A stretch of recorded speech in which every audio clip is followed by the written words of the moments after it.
Gusto mo talaga mag-low carb? Wait lang. Usap muna tayo. Bago mo tanggalin lahat ng kanin, tinapay at prutas, pag-usapan muna natin, bakit gusto mong mag-low carb? Kasi hindi lahat ng naglo-low carb or nag-low carb, nagtagumpay at nagtuloy-tuloy. Yung iba, napapagod daw, nakakasakit, tapos ang sinisisi, yung low carb. Pero ito yung totoo.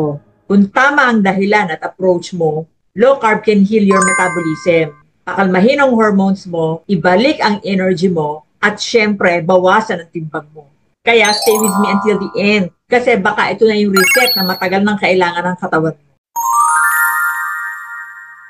Low carb doesn't mean no carb, gaya ng pagkakaintindi ng iba. Ang ibig sabihin lang, binabawasan mo ang mga pagkain na nagpapataas ng blood sugar. Gaya ng kanin, tinapay at kauri, mga pasta at kauri, sugary drinks, at iba pang sugary loaded foods. Anong goal? Bakit ito ibababa?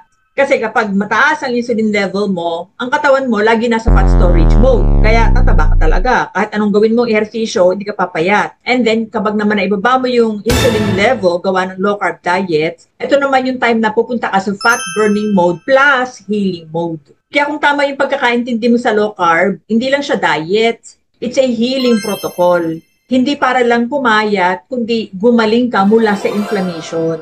At habang nananatili kang mataba, nananatili din at lumalala ang inflammation sa katawan mo.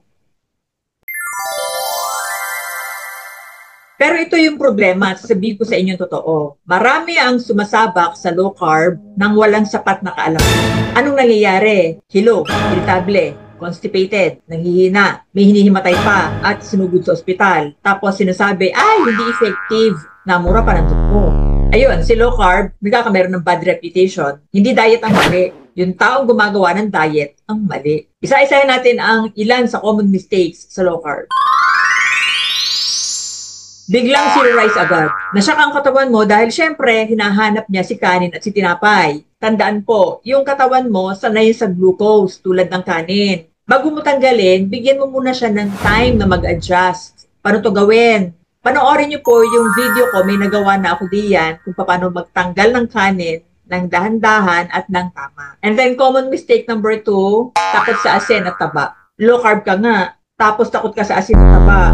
Eh di lalo ka na nanghina. Takot sa taba dahil makolesterol daw. Takot sa asin dahil maha-high blood daw. Eh saan ka kukuha ng electrolytes? Pag ganon, mahihilo ka talaga. Pag nag-low carb ka, marami kang babaguhing pananaw sa pagkain. Ang low carb po ay real evidence-based nutritional science. Kasi pag hindi mo binago yung pananaw na to at nabuhay ka pa rin sa mga dati mo nang nakaugali ang paniniwala sa pagkain tulad ng cholesterol at asin na nagiging sanhi ng pagbabara sa ugat, mabubuhay ka sa takot, hindi ka makakapag-low carb ng matindi. At yan ang purpose, kaya ka nag-aaral ito para matutunan. Please watch this video para mawala yung takot mo dyan sa cholesterol na yan. Mag-low carb ka lang ba para pumayat? Hindi sustainable yan pag yun lang ang reason mo. Dapat purpose-driven. Tuhilang dahilan at hindi para parusahan ng katawan. Kahit po ang katawan natin ay mataba, hindi po natin kaaway ang katawan. Ang kaaway natin ay sobrang taba. Remember, your body is not your enemy. Maraming nag-low carb na weight loss lang ang habol, ayun, low energy din. Kasi low din sa sustansya ang nakain. Kasi ang habol nga lang, pumayat. Tapos, sasabihin, hindi effective. Ang low carb po, hindi yan hype or uso-uso lang or karera ng papayatan. Ito ay pagre-reboot ng katawan para ibalik siya sa optimal function nito. Ito ay pagpapahinga ng katawan mula sa toxicity o sobrang lason na bunga ng carbs at laging mataas na insulin level.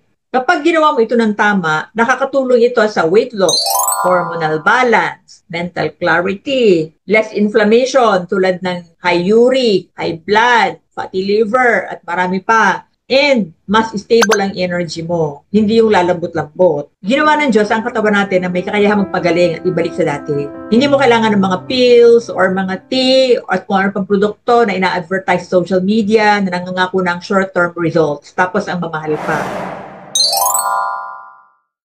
Kung gusto mo mag-start ng low carb, ito yung simpleng guide ko. Unahin mo na ang mindset, hindi agad meal plan. Ask yourself, gusto mo bang gumaling o pumayat lang? Then, gradual transition.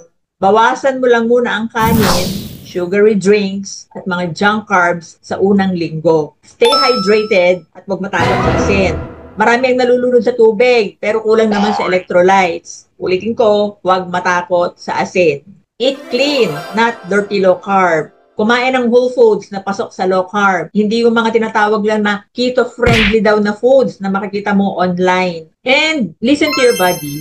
Hindi mo kailangang kopyahin ang diet ng mga influencer. Iba yung kwento mo, iba yung kanila. Tingnan mo kung ano yung swak sa pakiramdam mo. Yung katawan mo, hindi yan magsisinungaling. Basta pakinggan mo lang. Kung gusto mo mag-low carb, gawin mo to dahil naiintindihan mo na ang katawan mo. Dahil gusto mong gumaling at hindi lang pumayat. Ang totoo, hindi lang food plan ang low carb. It's a lifestyle that honors how God designed our body to heal. So kung gusto mo pa rin mag-low carb after mapanood mo to, good. Pero this time, do it with wisdom para may pagpatuloy mo. Naliwanagan po ba kayo? Please feel free to write your comments down below. And kung maglo-low carb po kayo, may tanong lang ako. Alin sa tingin ninyo ang mahihirapan kayong i-give up na pagkain? Comment again sa baba. And kung gusto niyo pong palalimin ang pagkakaunawa sa diet na to, kasi knowledge is one of the key to sustainability, feel free to watch my other videos. Kasi po, makakatulong po yan sa inyo, sa inyong low carb journey. And once again, thank you for watching. Pero don't forget to like and subscribe to my videos para sa mga health tips na makatutulong sa ating pagkatao. See you po on my next videos. Bye!